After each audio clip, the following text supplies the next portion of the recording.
nếu rằng chuyện đó cho thì không gì sợ đâu đâu nói chuyện nó theo nhưng mà chuyện đâu có rồi lo nên sắp tới đi chứ thì mà họ bị này thì bé bạn yêu chi kia nữa con nằm bỏ cha lấy chi ở trước chúng ta họ nè để cho con ha bé phải thành ra bé chuyển như gì nè nè thấy mẹ chị sẽ mặc lò thấy chị là cái chị mà là họ bị kê bị bé trẻ rồi bé phụ bệnh thôi thì mấy người tôi nên để trên trên người tôi lò nên để cho mấy người thôi có khó xuyên đọc cụ hết nói nè để cá bài có bệnh rồi nó sẽ cũng vâng vâng cháu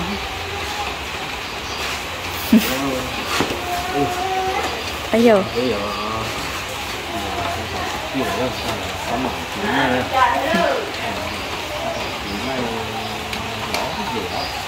lần này trên non no thì bỏ lọ tôi đấy là trên mò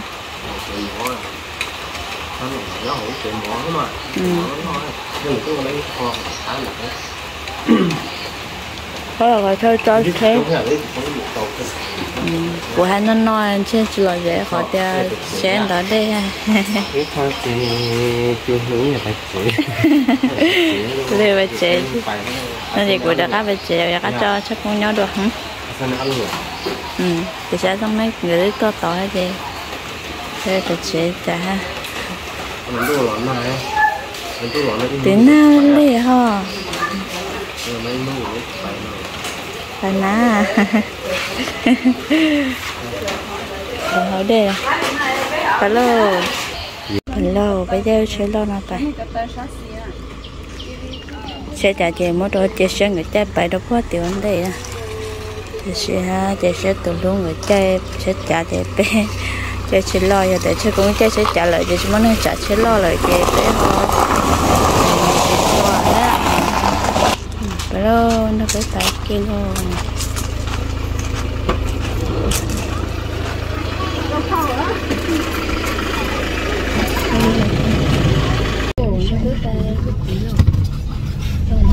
dạ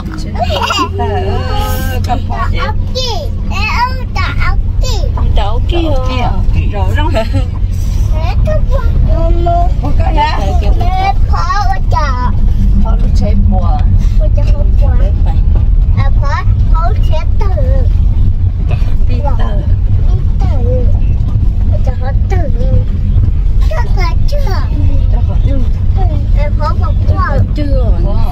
qua mà chúng nó thâu nó gì ấy tao nhà ấy bóng nhà ấy chú hắn khó mua gì chúng mà ăn lại khó của à để tao bỏ vô chờ em để một chút tí à nên say hắn khí thì mấy đứa nhiều xa mà cho con tất cả mấy đứa ngủ sẽ cứ rồi đấy có chọc cần nữa nó có chọc cần nữa để phó người để chỉ có phó hồi hết cho người ở cam bán tờ này phao lại nhà hộp bò là bị nhà hộp bò là không cho bé thêm bò đó là cái mơ luôn phải sát chết luôn ha ăn lại thì có khi nữa con tôi một thôi ba chỉ là để cho các lò để xuống là ba chỉ con đây cái gì là nó có cái gì bay bé rồi à có bay bé thôi chứ sẽ trẻ phơ lái xe một tờ phao lại nhá giờ nó hắn khi vậy rồi ăn lại mà đẹp cả lên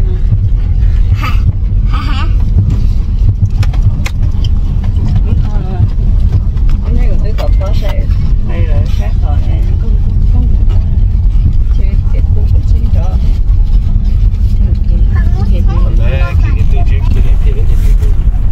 rồi lớn nào你用力对外了，走进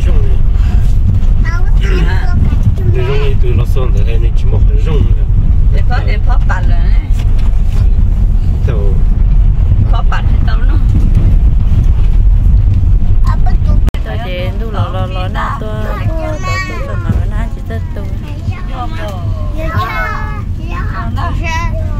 chỉ gió gió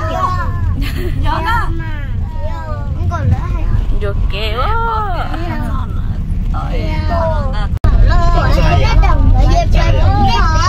lẹ mà hả? Lẹ mà phải ở kia. Ê, cái này một tàu kia một sát xì sát lâu. Hả? Một sát xì sát lâu hả? Rồi đi.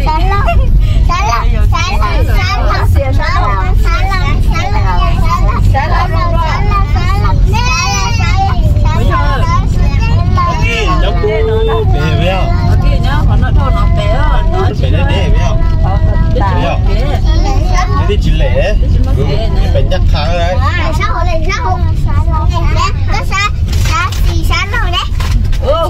Có trụ cho chơi.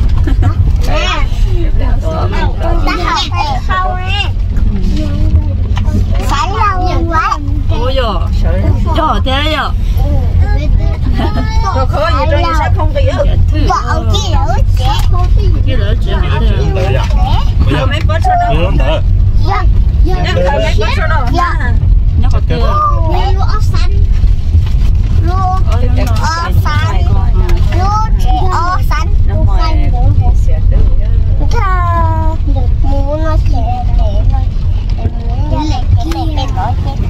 Bữa kia nó mà lấy tiêu.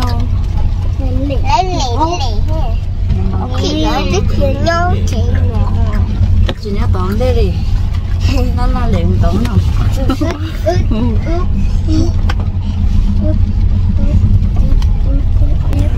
Phải nó có tóm. Nó tới khi nó mà đâu nó năn. Im họ này tới khi nó mà nó năn này. Tao còn tụi nó chỉ tôi vậy nó.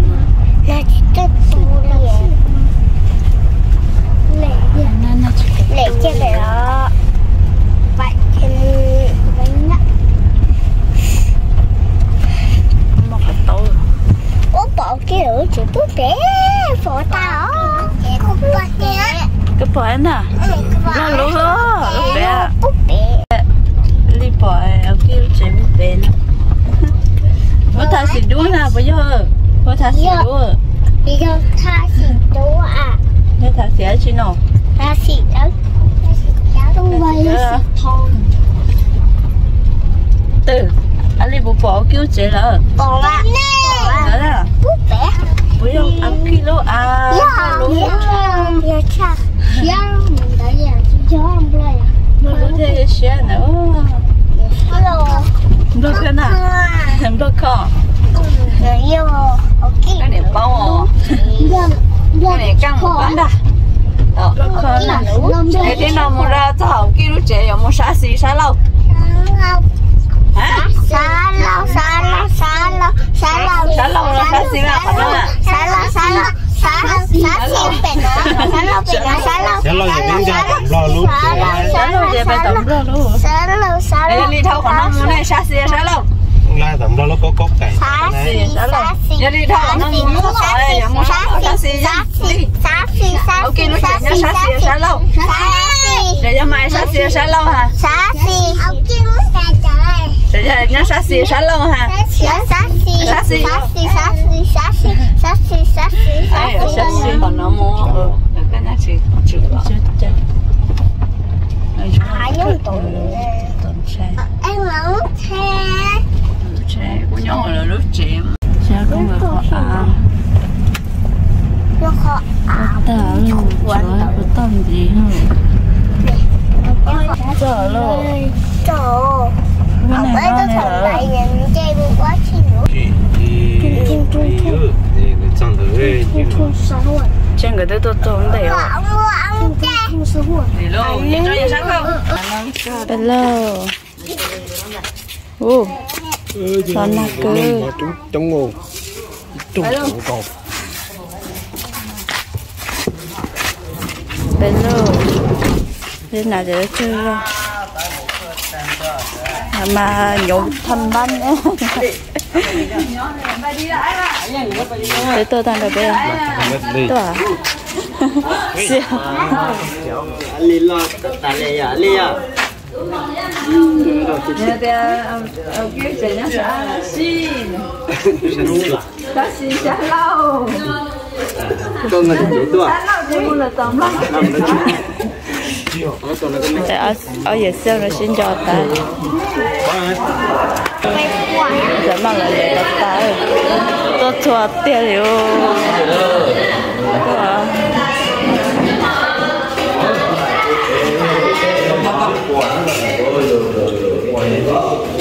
Nếu tôi thọ ở nào mà đây là từ nó chạy hết rồi là chuyện nó chạy ở nào mà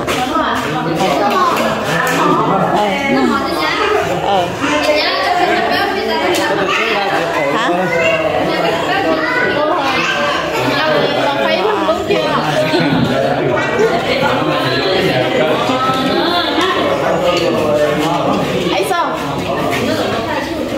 có chị trong chị nó nói nha cái này sẽ gọi là chị mà đi qua thì này bé con cơ thôi hơi lười chị thôi rồi sau cái này thì nhá để nó cho cái tay cái này nó sao màu nó phải đâu về á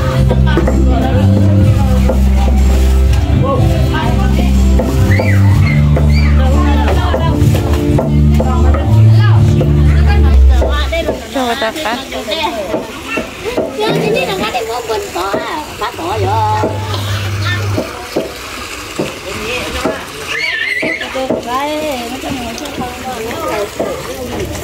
cho họ được đủ à nó chạy này nó xí mà nhưng mà đến này cùng nó mà chú nó tối ăn ta cho tối luôn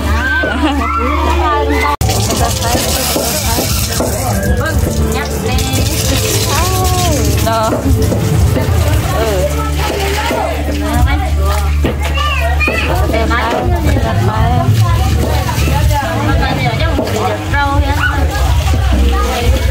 trâu để tới nhóc kho đu đu tàu đấy chứ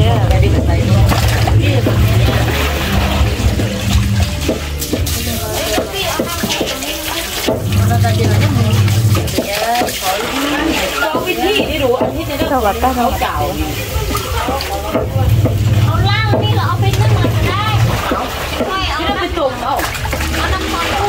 luộc ông cái xương này cái may thì vâng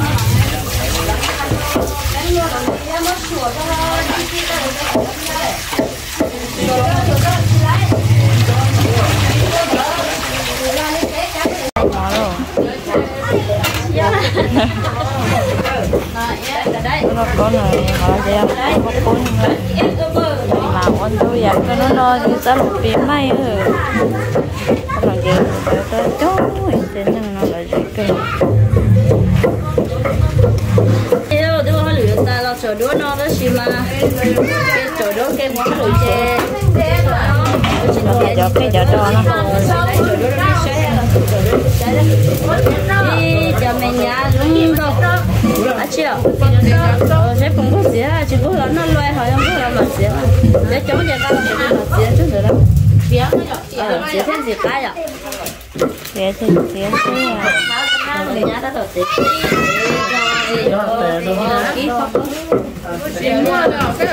hay dễ dạo đi đánh đi anh bây giờ xe ra tuổi ta hình này nha bà tao cũng vậy ta nhắm có toàn không vậy thằng năm đâu xe nhà đẹp không đầu đấy hả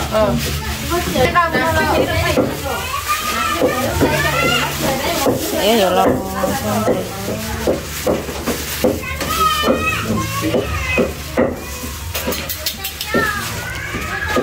thằng chuyện thì chi đó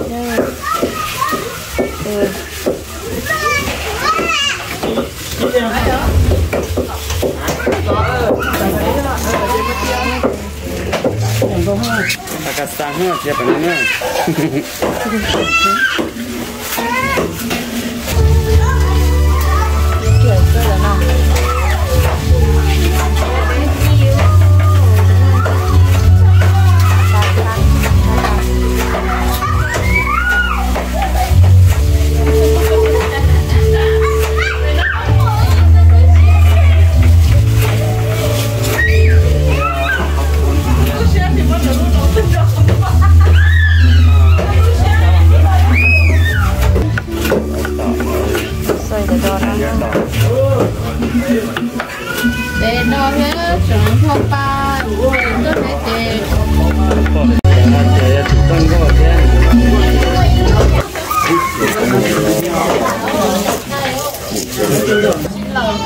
Cái khổ lắm.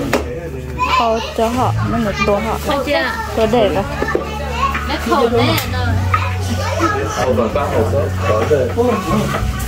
Con đã chỉ nó sân lửa. Nó tao cái mà con thì nó chưa. Có con cái cái nó chơi. Nó chẳng là bây giờ ta đã bây giờ chỉ ta mà bây giờ tao lắng xa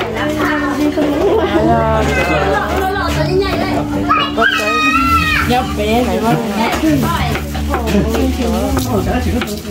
Không không? Chơi bắt lộn rồi.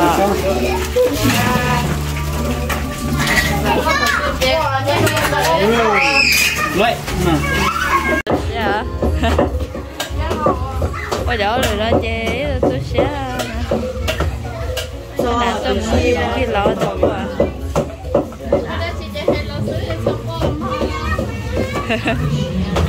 Ồ, lá chín chế. Vậy đó là cho là chiên. Tôi sẽ rồi. Chơi từ này cái này lên gặp tao nhận chơi có một cả.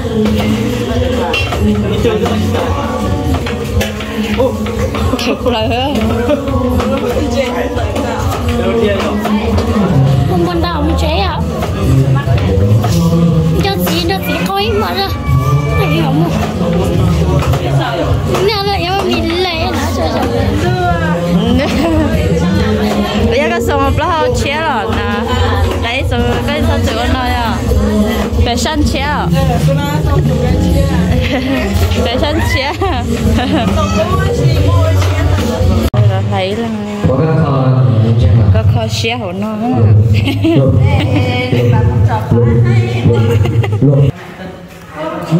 cho nên là có lưỡi lăng của nó cháu tôi nói bên nó có bốn nó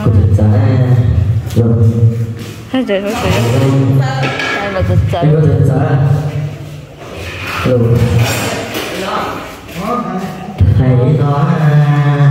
thầy y thằng trời nọ thằng trời nọ rồi nó thấy chưa rồi hôm nay ra rồi phát cho cuối à chưa nhiều ra coi chủ được không à được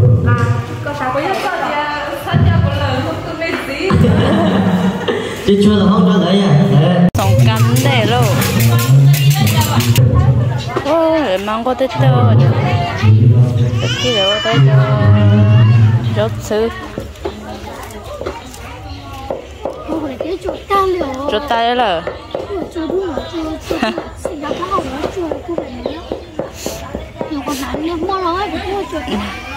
có lửa hàng tê nhưng hạt sạch ta gọi check khí liền rốt sư rong cơ đó nên để là Wow, trời ơi, chị tao đi chung mà. Ở đây đi chung nào? ở trong ta đó đấy chúng tôi mua tới nhà cũng mua ba đặt chia đó cái thứ chưa chị mà đi mua này nó cháy thôi ở đây chung chị nhưng mà bây giờ nó cho tọt cá cho nó đón thuần được sớm thôi có thôi nặng nó về ở đây chung giờ cho mua ở sự kiện này là wow thì nó không có chơi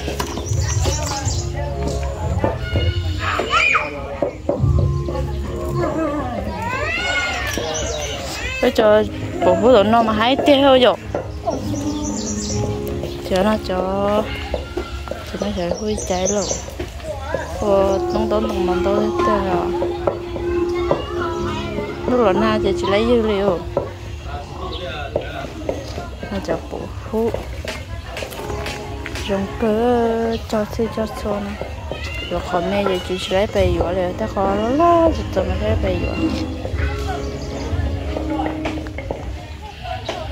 pan trong gốc cơ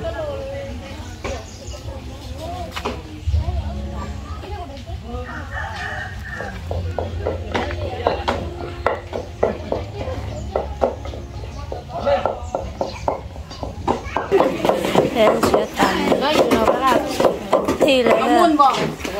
Không muốn có đi nữa mà. Hay đấy.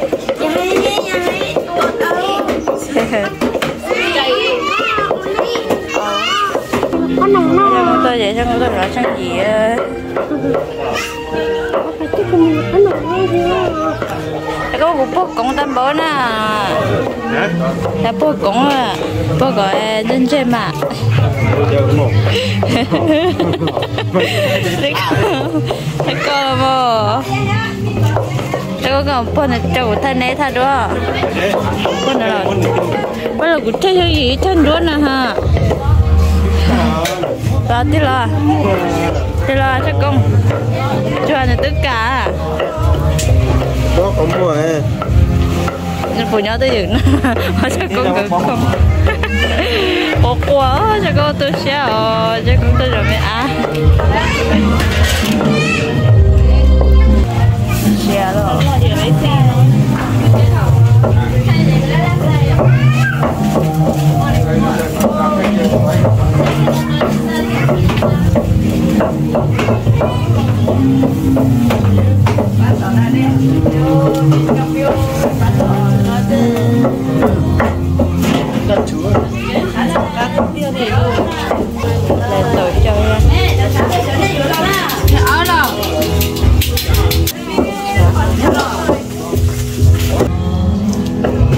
tới là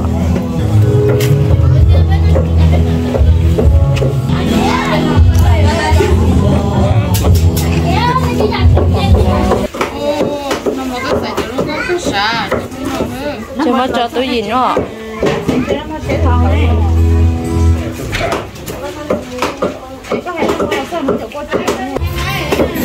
mà bé chỉ có chỉ có mấy rồi.